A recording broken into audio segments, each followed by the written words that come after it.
Hola a todos. Antes de contar lo que realmente me pasó, quiero dejar claro que mi historia es pesada y puede causar incomodidad a personas sensibles, porque voy a hablar de brujería en la práctica, magia negra real y hechicería. Entonces, quédate para escuchar mi relato solo si realmente estás preparada o preparado, porque lo que vas a escuchar no es ficción, no es una historia para asustar, es la verdad, es mi verdad, y casi me destruye. Mi nombre es Bianca, pero todos me llaman Bia. Tengo 37 años. Soy madre de una niña hermosa llamada Sofía. Estoy embarazada del segundo hijo y vivo en Guaíba, una ciudad pequeña y acogedora de la región metropolitana de Porto Alegre, Río Grande do Sul. Pero antes de todo esto, antes de esta vida que hoy considero una bendición, hice algo que cargo en el corazón como un secreto guardado bajo 7 llaves. Hice un hechizo de amarre amoroso, poderoso y verdadero para que Eduardo, el hombre que amaba desesperadamente, se convirtiera en mío. Y funcionó. Oh, cómo funcionó.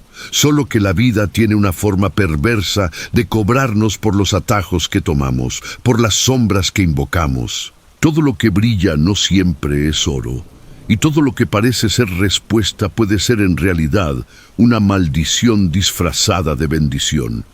Esta es mi historia, una historia de amor, brujería, redención y, sobre todo, de una pareja que casi se destruye porque construyó su felicidad sobre los cimientos tambaleantes de la magia negra. Estoy aquí para contarlo todo, cada detalle, cada sentimiento, cada momento de desesperación, cada instante de esperanza y cada paso que me llevó de vuelta a la luz después de haber bailado tan cerca de las sombras. Porque esta historia no es solo mía, es de quien ama perdidamente y piensa que la magia es la respuesta. Es de quien sufre y cree que hay un camino fácil. Es de quien, como yo, necesitó aprender que el verdadero poder está en soltar, en perdonar y en reconstruir con las propias manos. Entonces, siéntate, respira profundo, porque esta es una historia que te va a tocar. Guaíba es una ciudad pequeña, acogedora, rodeada por una naturaleza exuberante y por personas que se conocen desde hace generaciones.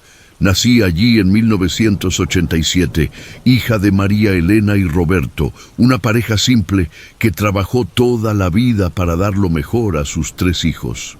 Mi padre era mecánico, mi madre cocinaba para otros, y nosotros 3, yo, mi hermano Lucas y mi hermana mayor Fernanda, crecimos en una casa pequeña, pero llena de amor. Desde niña, yo era la hija del medio, la que siempre intentaba agradar a todos, mientras Fernanda era la inteligente, la que sacaba notas altas y planeaba ser abogada, y Lucas era el rebelde, el que cuestionaba todo. Yo era la pacificadora, la que medía las palabras, la que sonreía aunque doliera. Mi madre siempre decía que yo tenía un corazón demasiado grande para un cuerpo tan pequeño, y tenía razón. Crecí escuchando historias sobre maldiciones de familia, sobre curanderas que sanaban enfermedades, sobre el poder de las hierbas y de las palabras dichas en el momento correcto. Mi abuela materna, doña Concepción, era una mujer a la que todos buscaban cuando algo extraño sucedía. Ella no se llamaba a sí misma bruja, pero tenía conocimientos que nadie conseguía explicar. Yo pasaba horas en su cocina, observándola preparar infusiones, bendecir a personas con ramas de ruda, susurrando palabras que yo no conseguía comprender. Mi abuelo decía que ella tenía don, y yo crecí creyendo que la magia era algo natural, algo que formaba parte del mundo tanto como respirar. Pero no era solo eso. Mi abuelo también me contaba historias de amarres amorosos que funcionaban, de hechizos que cambiaban destinos, de personas que conseguían lo que querían a través de la magia. Él contaba estas historias con una naturalidad que me hizo creer desde pequeña que si realmente querías algo con toda tu alma, si estabas dispuesto a pagar el precio que la magia pidiera, lo conseguirías. Esta creencia quedó grabada en mí como una marca de hierro candente. Mi adolescencia fue complicada. Yo era una niña gorda, de cabello rizado, con aparatos en los dientes y lentes gruesos. No era bonita según los estándares de esa época, y la escuela no dejaba que nadie lo olvidara. Sufrí acoso escolar durante toda la primaria y secundaria. Había un grupo de niñas lideradas por una tal de Camila que se divertía humillándome todos los días. Me llamaban ballena. Hacían bromas sobre mi cuerpo, mi ropa, mi falta de estilo. Una vez, Camila puso una foto mía manipulada en el baño de la escuela, donde yo parecía estar seminuda. La humillación fue tanta que falté a la escuela una semana completa. Mis padres fueron a la escuela, se quejaron, pero nada cambió. La directora dijo que eran cosas de adolescentes, que yo debería aprender a lidiar con bromas. Nadie hizo nada, y yo aprendí desde muy temprano que nadie me iba a defender, que estaba sola. Mi refugio era mi abuela Concepción. Ella me abrazaba, me besaba la frente y decía: «Hija, esas niñas van a pedir disculpas algún día, la vida cobra de una forma u otra». Yo quería creerle, pero por dentro yo deseaba que ella tuviera razón, deseaba que la vida cobrara de verdad, que esas niñas sufrieran como yo estaba sufriendo. Cuando cumplí 16 años, comencé a transformarme. Perdí peso, mi cabello comenzó a verse hermoso. Descubrí que el alisado existía. Me quitaron los aparatos de los dientes e intercambié los lentes por lentes de contacto. De repente, era bonita, y las mismas niñas que me humillaban querían ser mis amigas. Camila, especialmente, intentaba acercarse a mí en la escuela, como si nada hubiera pasado. Las ignoré completamente. Pero ese rechazo, ese sabor de poder que sentí al darles la espalda, se quedó conmigo. Había aprendido la lección. Si eres deseada, tienes poder. Si eres bonita, eres invencible. Y si alguien te quita eso, necesitas hacer lo que sea necesario para recuperarlo. Terminé la secundaria a los 18 años y comencé a trabajar en un supermercado local como cajera. Mi vida era simple: trabajo, casa, familia, amigos. Yo salía con algunos muchachos, pero nada serio. Hasta el día en que Eduardo entró en mi vida. Yo tenía 22 años cuando lo conocí. Era un sábado por la noche, en una fiesta que mi amiga Juliana había organizado en su casa. Eduardo llegó acompañado de un amigo del trabajo, y cuando nuestros ojos se encontraron por primera vez, fue como si el universo entero se detuviera. Él tenía 25 años, cabello negro bien cuidado, ojos castaños profundos, una sonrisa que iluminaba el rostro y una seguridad que emanaba de cada movimiento suyo. Trabajaba como electricista, tenía su propio negocio pequeño y acababa de comprar un apartamento modesto. Él era todo aquello que yo pensaba que nunca tendría: guapo, exitoso, atento y completamente fuera de mi alcance. Esa noche, él se acercó a mí. Conversamos por horas. Él me hizo reír, me escuchó atentamente cuando hablé sobre mis sueños. Me tocó de forma tan delicada que parecía que estuviera hecha de vidrio. Cuando la fiesta terminó, él pidió mi número de teléfono. Comenzamos a salir 3 meses después. Eduardo era el tipo de hombre que toda mujer sueña en tener: atento, cariñoso, que ayudaba en casa, que hablaba sobre el futuro, que planeaba matrimonio e hijos. Yo estaba completamente enamorada, tan enamorada que no conseguía pensar en nada más que en él. Mis amigos comenzaron a quejarse de que ya no tenía tiempo para ellos. Mi familia notaba que yo pasaba horas al teléfono con él, que vivía en un mundo solo nuestro. Pero había un problema. Un problema que comenzó a corroerme por dentro como un óxido invisible. Eduardo tenía una exnovia. Su nombre era Fernanda, coincidentemente el mismo nombre de mi hermana, y era hermosa, hermosísima, rubia, de ojos azules, cuerpo de modelo, todo aquello que yo no era. Ellos habían terminado 3 meses antes de que nos conociéramos, pero ella aún lo buscaba. Le llamaba, le mandaba mensajes, aparecía en lugares donde sabía que él estaría. Yo veía cómo él la miraba. Había algo en los ojos de Eduardo cuando Fernanda aparecía que me hacía sentir invisible, pequeña, insuficiente. Una noche, algunos meses después de que comenzamos a salir, los vi conversando en la calle cerca de su apartamento. Ella tocaba su brazo, reía para él, y él sonreía de esa forma que yo pensaba era solo mía. Mi corazón se aceleró, mi estómago se revolvió, y por primera vez en mi vida sentí ese sentimiento que mi abuela me había advertido: envidia, pura, cruda y consumidora. Le pregunté a Eduardo esa noche si aún sentía algo por Fernanda. Él negó, pero había vacilación en sus ojos. Dijo que era cosa del pasado, que me amaba, que Fernanda era solo una amiga ahora. Pero yo sabía, las mujeres sentimos estas cosas. Yo sentía que él aún la deseaba y tenía miedo. Miedo de que un día se despertara y se diera cuenta de que había cometido un error al elegir a una niña gorda e insegura cuando podría tener una mujer hermosa y segura de sí como Fernanda. Mi miedo se transformó en obsesión. Comencé a seguirlo, revisaba su celular cuando dormía, le preguntaba a dónde iba, con quién hablaba.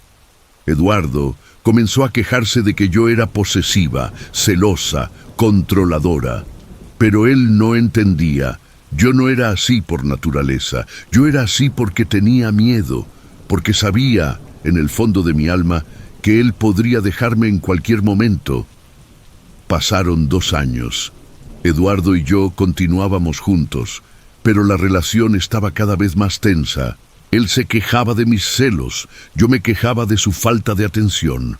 Discutíamos sobre cosas pequeñas, pero el problema real era el que nadie mencionaba. Yo no confiaba en él, y él no entendía por qué no confiaba.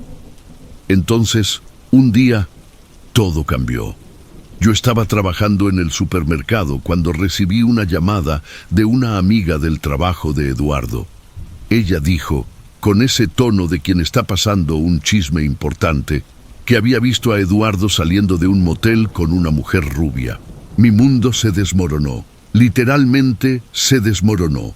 Corrí al apartamento de Eduardo esa noche y él confesó, había besado a Fernanda una sola vez en un momento de debilidad, cuando ella lo buscó diciendo que aún lo amaba. Él dijo que fue un error, que no significaba nada, que me amaba y que aquello nunca volvería a suceder. Pero para mí, aquello fue la confirmación de todos mis miedos. Yo tenía razón todo el tiempo. Él la deseaba. Él podría dejarme. Yo no era suficiente. Lloré por días. Mi madre intentaba consolarme. Mi padre decía que debería terminar con él. Mi hermana Fernanda, sí, la coincidencia del nombre era aterradora, decía que un hombre que traiciona una vez va a traicionar de nuevo. Pero yo no conseguía dejarlo, porque a pesar de todo, lo amaba. Y porque en el fondo creía que era mi culpa. Si hubiera sido más bonita, más segura, más confiada, él no habría buscado a Fernanda. Intenté cambiar. Hice dieta, comencé a ir al gimnasio, compré ropa nueva, me hice el cabello en un salón caro, intenté ser la mujer que yo pensaba que él quería, pero nada de eso funcionaba, porque el problema no era yo. El problema era que yo sabía que él aún la deseaba, y nada que yo hiciera cambiaría eso. Fue cuando mi abuela Concepción me buscó. Ella tenía 82 años en esa época, aún lúcida como un águila, con esos ojos que parecían ver dentro de tu alma. Mi madre le había contado sobre la traición de Eduardo, y mi abuela pidió hablar conmigo. Nos encontramos en su casa, ese lugar que conocía desde niña. La casa olía a hierbas secas, a velas encendidas, a misterio.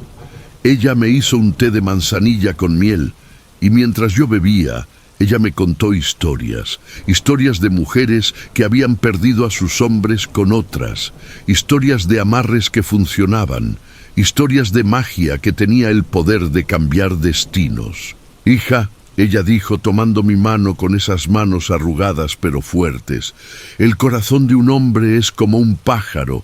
Si intentas atraparlo con fuerza, bate las alas y escapa, pero si sabes cómo domesticarlo, si sabes los secretos correctos, se queda porque quiere quedarse.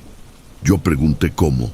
Y ella sonrió esa sonrisa que había visto tantas veces en mi infancia, esa sonrisa que guardaba secretos antiguos.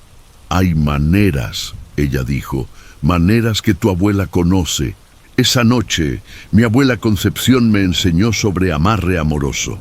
Ella me contó sobre rituales antiguos, sobre ingredientes que necesitaba reunir, sobre palabras que necesitaba decir.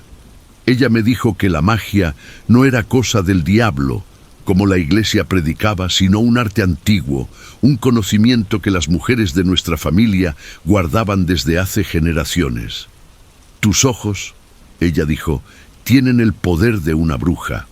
Siento eso en ti. Yo no sabía si creía, pero quería creer.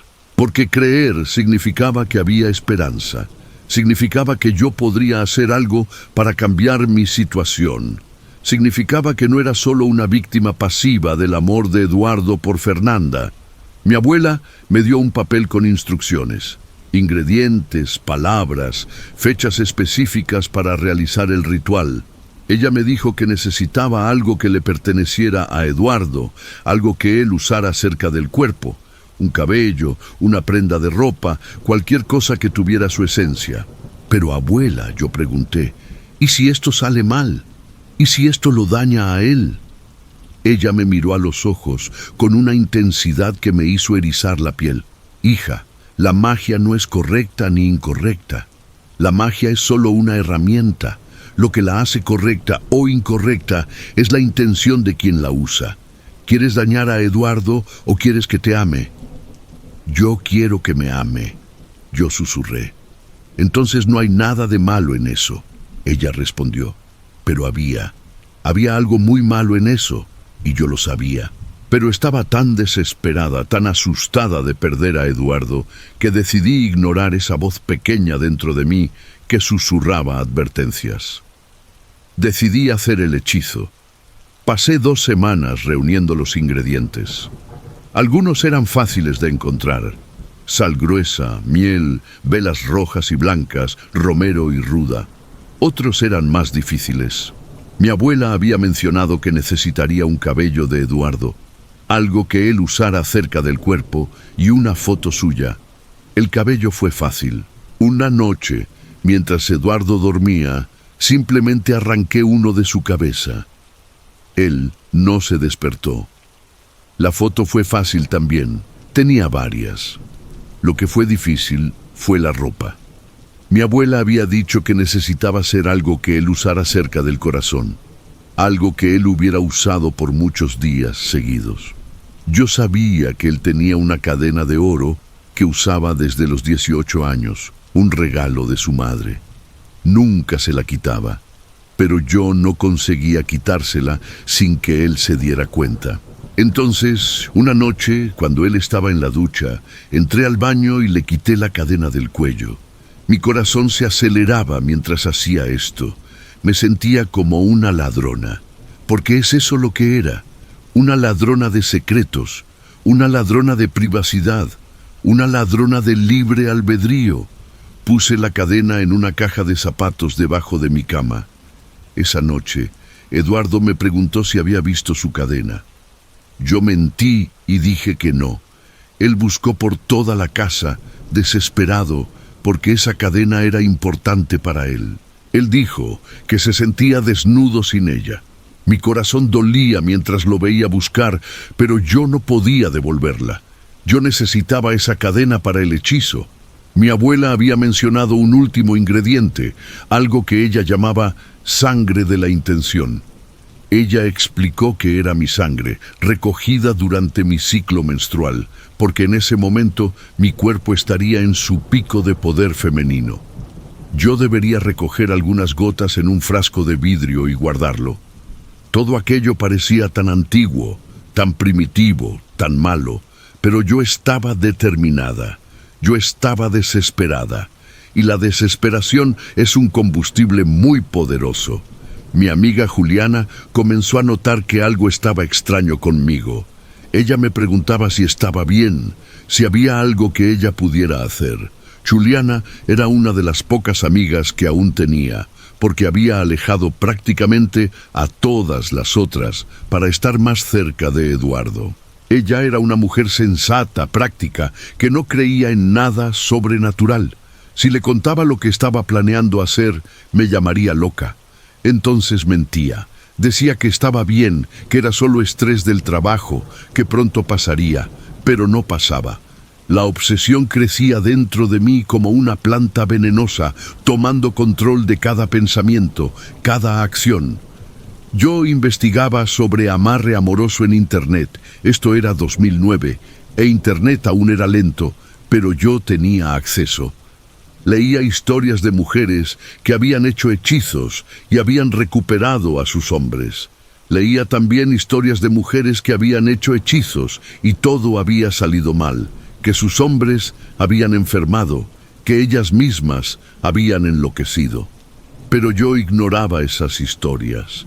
Yo quería creer solo en las que salían bien. 3 semanas después de que comencé a reunir los ingredientes, tuve mi ciclo menstrual.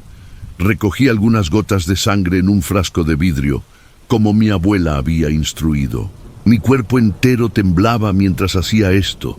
Me sentía como si estuviera cometiendo un crimen, porque es eso lo que había hecho. Había invocado algo que no entendía completamente. Había hecho un pacto con fuerzas que estaban más allá de mi comprensión, porque yo sabía que era verdad. Una vez que haces magia, una vez que invocas las fuerzas del universo para hacer tu voluntad, no puedes volver atrás. Estás marcado. Estás conectado a aquello que invocaste. Mi abuela había mencionado una fecha específica, un lunes, durante la luna menguante. Ella dijo que la luna menguante era el mejor momento para hacer hechizos de amarre, porque representaba la reducción de distancias, la aproximación. Yo marqué la fecha en el calendario con una X roja. En esa semana que antecedió al ritual, yo casi no conseguía comer o dormir. Mi cuerpo entero estaba tenso como una cuerda lista para reventarse. Eduardo notó y preguntó si estaba bien. Yo dije que sí, que era solo un poco de ansiedad. Él intentó abrazarme, consolarme, pero yo no conseguía relajarme en sus brazos, porque yo sabía lo que estaba a punto de hacer, y porque, en el fondo, yo sabía que aquello cambiaría todo. El lunes llegó. Eduardo estaba trabajando hasta tarde esa noche, instalando cableado en una casa nueva que estaba siendo construida. Él había dicho que llegaría cerca de la medianoche. Eso me daba el tiempo que necesitaba. Mi abuela me había instruido a hacer el ritual sola, en un lugar privado, donde nadie pudiera interrumpirme. Yo elegí el baño de mi apartamento. Cerré la puerta con llave, apagué el teléfono y encendí todas las velas que había comprado. Velas rojas y blancas, dispuestas en un patrón específico que mi abuela había dibujado para mí. Mi apartamento era pequeño, alquilado, con muebles simples. Pero esa noche, con las luces apagadas y solo las velas encendidas, parecía un lugar místico, sagrado, peligroso. Puse la foto de Eduardo en el piso, en el centro de las velas. Puse la cadena de oro alrededor de ella. Puse el cabello encima de la foto. Tomé el frasco con mi sangre menstrual y vertí algunas gotas en la foto, viendo el líquido rojo escurrir sobre el rostro de Eduardo. Mi corazón se aceleraba.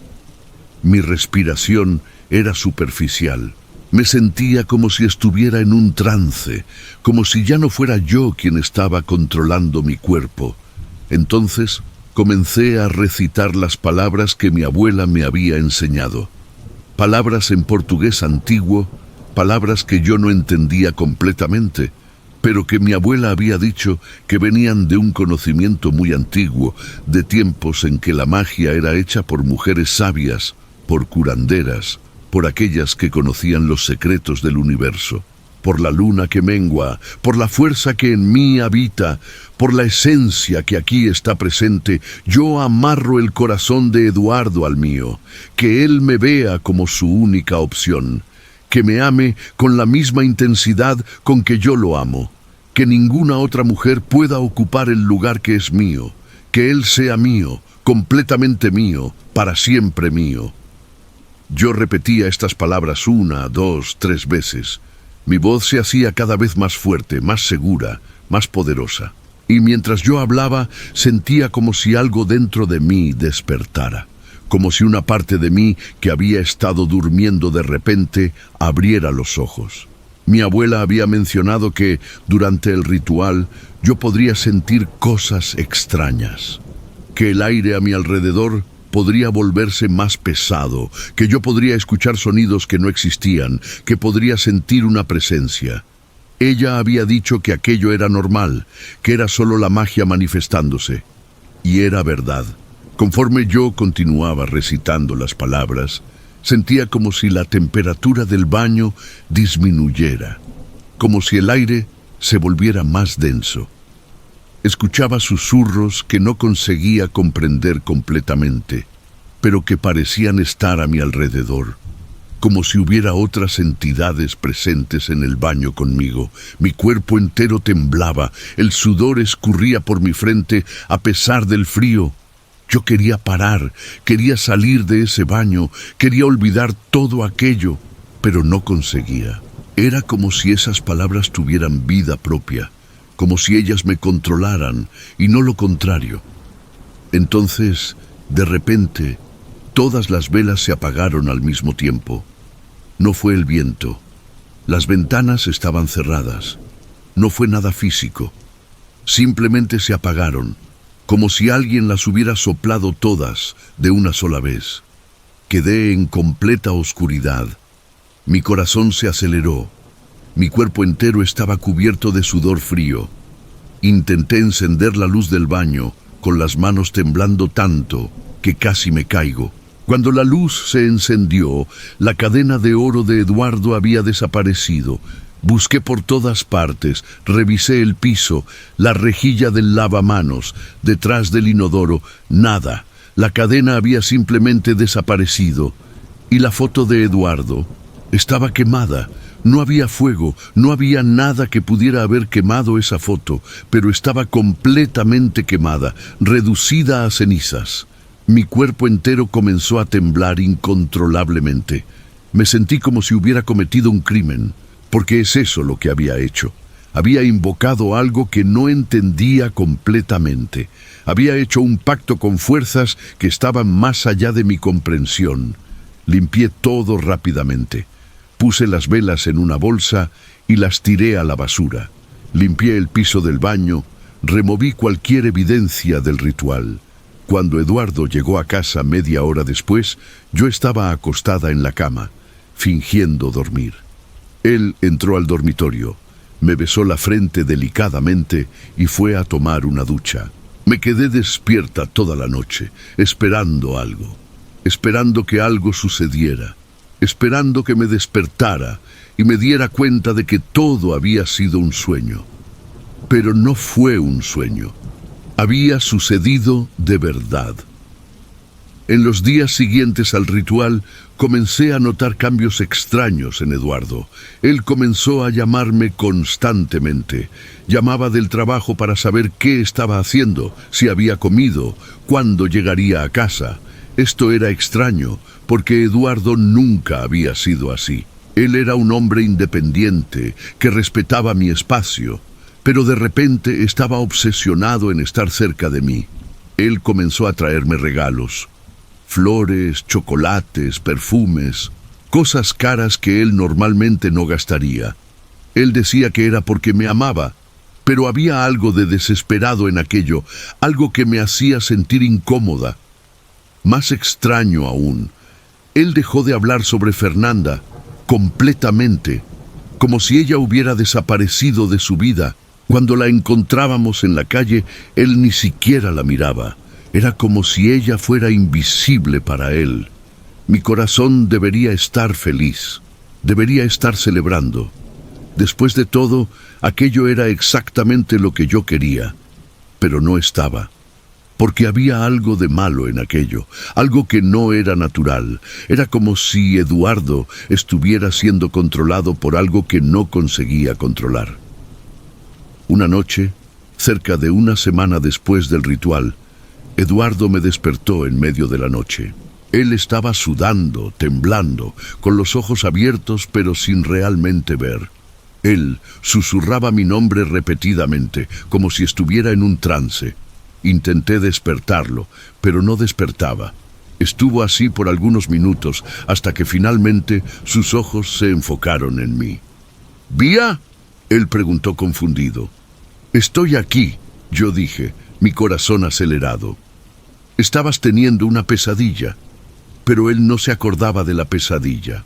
Él dijo que había despertado y simplemente necesitaba tener certeza de que yo estaba allí, de que yo era real. Aquello me asustó, porque yo sabía lo que había hecho. Yo sabía que había invocado algo, y ahora aquello estaba afectando a Eduardo. Comencé a arrepentirme, comencé a pensar en deshacer el hechizo, en encontrar una forma de revertir aquello. Llamé a mi abuela Concepción y pregunté si había una forma de deshacer un amarre amoroso.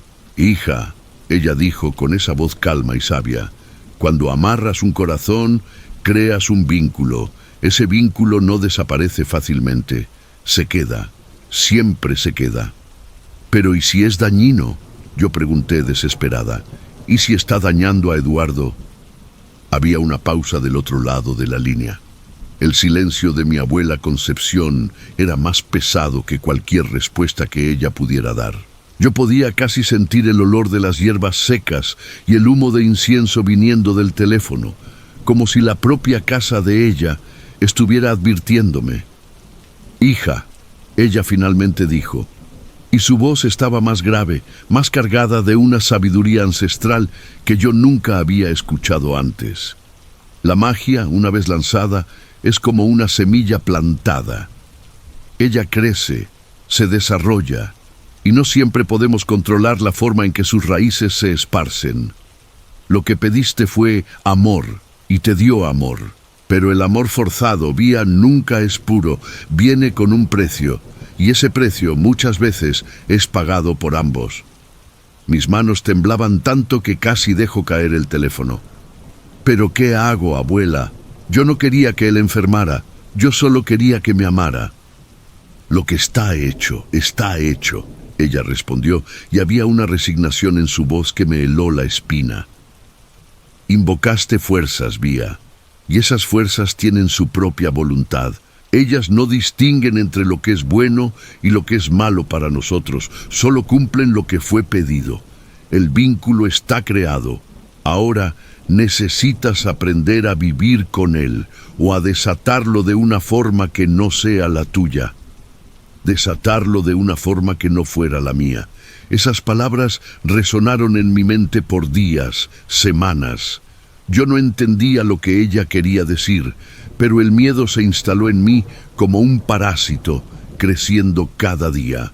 En los meses siguientes, la devoción de Eduardo por mí se volvió sofocante. Él no conseguía estar lejos. Si salía para el trabajo, me llamaba cada hora.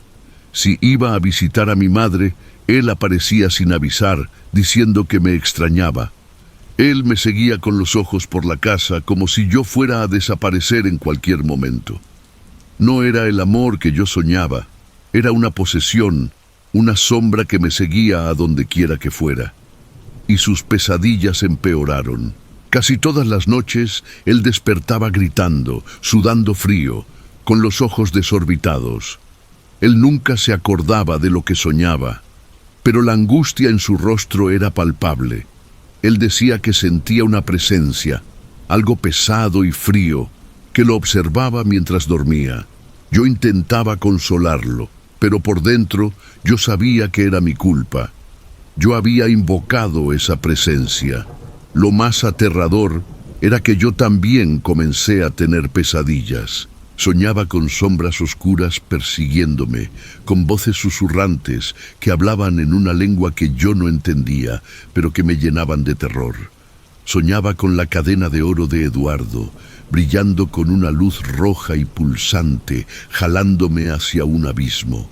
Despertaba exhausta, con el corazón acelerado, y sentía como si nunca hubiera dormido. La salud de Eduardo comenzó a declinar.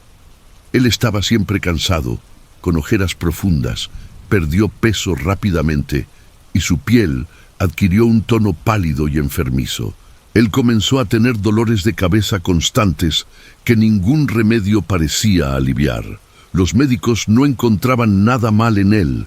Decían que era estrés, que necesitaba descansar, pero yo sabía que no era estrés, era la magia. Y no tardó en que yo también comenzara a sentir los efectos. Mi energía se desvanecía, mi cuerpo dolía sin motivo aparente. Yo estaba siempre irritada, impaciente. Las cosas pequeñas me sacaban de quicio. Mi cabello, que antes era hermoso, comenzó a caerse en mechones.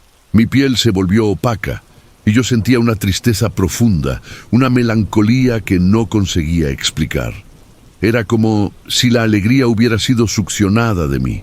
Nuestra vida, que debería ser un cuento de hadas, se estaba transformando en una pesadilla.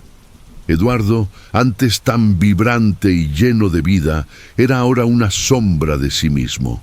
Y yo, que lo amaba tanto, me veía atrapada en una telaraña de culpa y miedo. La situación financiera también comenzó a desmoronarse. Eduardo, con su salud debilitada, no conseguía trabajar con la misma intensidad. Su pequeño negocio de electricista, que antes prosperaba, comenzó a perder clientes. Él olvidaba compromisos, cometía errores y su reputación fue manchada. Yo, por mi parte, estaba tan agotada y distraída que comencé a cometer errores en el supermercado. Fui reprendida varias veces y la amenaza de despido se cernía sobre mí. El dinero comenzó a faltar, las cuentas se acumulaban.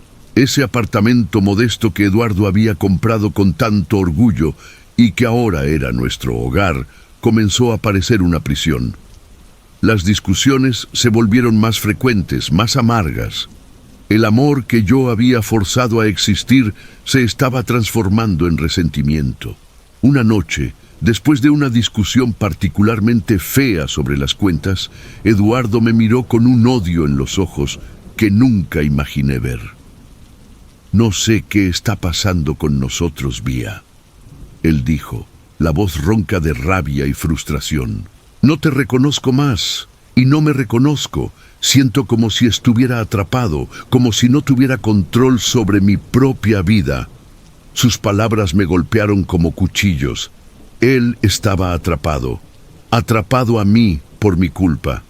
Fue en ese periodo de desesperación que descubrimos que yo estaba embarazada. La noticia debería haber sido un rayo de luz en medio de la oscuridad, pero para nosotros fue solo otra fuente de angustia. ¿Cómo íbamos a criar un hijo con nuestra vida en pedazos, con nuestra salud mental y física tan comprometida?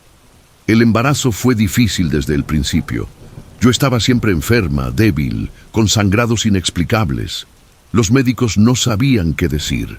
Yo sabía que era la magia, era el precio. Y entonces sucedió. En una noche fría de invierno, con solo 3 meses de gestación, tuve un aborto espontáneo. El dolor físico fue excruciante, pero el dolor emocional fue aún peor. Perder ese bebé que apenas había comenzado a existir fue como perder la última esperanza que teníamos. Después del aborto, la relación entre nosotros se volvió tóxica. El duelo, la culpa, la desesperación, todo se mezcló en un cóctel explosivo. Comenzamos a odiarnos. Cada palabra era una flecha, cada mirada un cuchillo. Eduardo me culpaba por todo, y yo lo culpaba por no ser lo suficientemente fuerte para luchar contra lo que quiera que nos estuviera afligiendo. «Te odio, Vía», él gritó una vez, después de una discusión sobre el aborto. «Odio lo que hiciste con nosotros, odio lo que nos hemos convertido». Yo grité de vuelta, con la misma intensidad. «Yo también te odio, Eduardo. Te odio por haberme hecho sentir tan insegura, por haberme hecho hacer lo que hice». Llegamos al punto de casi agresión física. En una pelea, él levantó la mano hacia mí y yo levanté la mía hacia él. Ninguna agresión física de hecho sucedió, gracias a Dios, pero la línea fue cruzada. El amor que yo había forzado a existir se había transformado en un odio visceral, en una repulsión mutua que nos consumía. Perdimos nuestros empleos, perdimos la casa, no teníamos a dónde ir, fuimos a vivir de favor en la casa de mis padres, que nos miraban con pena y preocupación. Ellos no entendían lo que estaba pasando con nosotros, nadie entendía. Yo estaba en el fondo del pozo, Eduardo estaba en el fondo del pozo. Estábamos juntos, pero más separados que nunca. La magia nos había amarrado, pero no con lazos de amor, sino con cadenas de sufrimiento. Fue mi madre, María Elena, quien escuchó hablar de un curandero en una ciudad vecina, un señor muy anciano y respetado, conocido como Bobociño. Ella dijo que era diferente, que no cobraba por sus servicios y que tenía un don especial para curar males que la medicina no conseguía explicar. Al principio yo era escéptica. Después de todo lo que había sucedido con la magia, yo tenía miedo de cualquier cosa que se aproximara a lo sobrenatural. Pero la desesperación era tanta que yo estaba dispuesta a intentar cualquier cosa. Eduardo, por su parte, estaba apático. Él no se importaba más con nada, pero mi madre insistió y yo lo convencí a ir. Era nuestra última esperanza. La casa de Bobociño era simple, en medio del campo, rodeada por un jardín lleno de hierbas y flores. Él era un hombre de cabello blanco, ojos bondadosos y una sonrisa acogedora. Su voz era suave, pero cargada de una autoridad que me hizo sentir segura por primera vez en mucho tiempo. Él nos recibió en su pequeña sala que olía a incienso y a tierra mojada. Nos sentamos en sillas de madera y él nos observó en silencio por un largo tiempo, como si estuviera leyendo nuestras almas. «Ustedes cargan un peso muy grande», él dijo, su voz calma. «Un peso que no es de ustedes, pero que fue invocado. Un amarre hecho con desesperación y que trajo consigo las sombras». Mi corazón se aceleró. Él sabía de todo sin que yo necesitara decir una palabra. Eduardo me miró, confundido, pero Bobociño hizo un gesto con la mano, pidiendo silencio. «El amor de ustedes es verdadero», Bobociño continuó, «pero fue sofocado por esa magia. Necesitan desatar ese nudo, no con más magia, sino con la verdad y el perdón».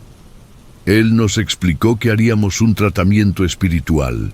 No era un hechizo, él enfatizó, sino un proceso de limpieza y curación. Él nos pidió que volviéramos por varias semanas y en cada sesión él nos bendeciría con hierbas, haría oraciones y nos daría infusiones especiales. Durante una de esas sesiones, Bobociño me llamó para conversar a solas. Él me miró a los ojos y sentí que no podía seguir ocultando nada. «Mi hija», él dijo, con una ternura que me hizo llorar, «necesitas liberarte de esa culpa. Necesitas confesar lo que hiciste, no para mí, sino para Eduardo. La verdad es el primer paso para la curación». Esa noche, después de volver de la casa de Bobociño, yo senté a Eduardo en nuestra cama improvisada en la casa de mis padres. Mi corazón latía fuerte, pero yo sabía que era la hora. «Eduardo», yo comencé, mi voz entrecortada, «necesito contarte una cosa terrible que hice y que yo sé que es la causa de todo nuestro sufrimiento». Él me miró, sus ojos cansados, pero con un destello de curiosidad. «Hice un hechizo de amarre en ti», yo confesé, y las palabras salieron como un río represado. Conté todo, desde mi miedo de perderte con Fernanda, la conversación con mi abuela, los preparativos, la noche del ritual, la cadena desaparecida, la foto quemada. Conté sobre los primeros cambios, las pesadillas, la enfermedad, el aborto, la pérdida de todo. Él me escuchó en silencio, sus ojos fijos en los míos. Yo esperaba rabia, odio, que me abandonara allí mismo. Pero lo que vi en sus ojos fue una mezcla de choque, tristeza y, sorprendentemente, comprensión. Cuando terminé, él demoró un largo tiempo para hablar. «Vía», él dijo, su voz casi un susurro. Yo siempre sentí que algo estaba mal. Yo sentía como si no fuera yo mismo, como si estuviera siendo jalado por una fuerza que no entendía. Pero yo nunca imaginé que fuera eso. Él se levantó y yo pensé que se iría. Pero él se sentó a mi lado nuevamente, tomó mis manos y las apretó. «Te perdono, Vía», él dijo, y las lágrimas escurrieron por su rostro. «Te perdono porque sé que hiciste esto por amor, por un amor desesperado. Y yo también te perdono por haberte hecho sentir tan insegura a punto de hacer lo que hiciste». En ese momento, algo se rompió dentro de mí. Y algo se curó. La confesión, el perdón. Fue como si un peso gigantesco fuera quitado de mis hombros. El tratamiento con Bobociño continuó, pero ahora, con la verdad expuesta y el perdón concedido, la curación fue mucho más profunda. Él nos enseñó sobre el verdadero amor, sobre la importancia del libre albedrío, sobre la energía que colocamos en el universo. Él nos enseñó a perdonarnos uno al otro y a perdonarme a mí misma por el error que cometí. Lentamente, la sombra comenzó a disiparse.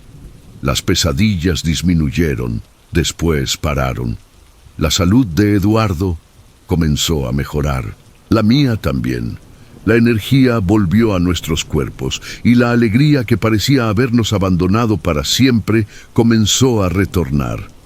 Bobociño nos dijo que el amarre no podía ser deshecho en el sentido de borrar lo que había sido hecho, pero que el vínculo podía ser transmutado.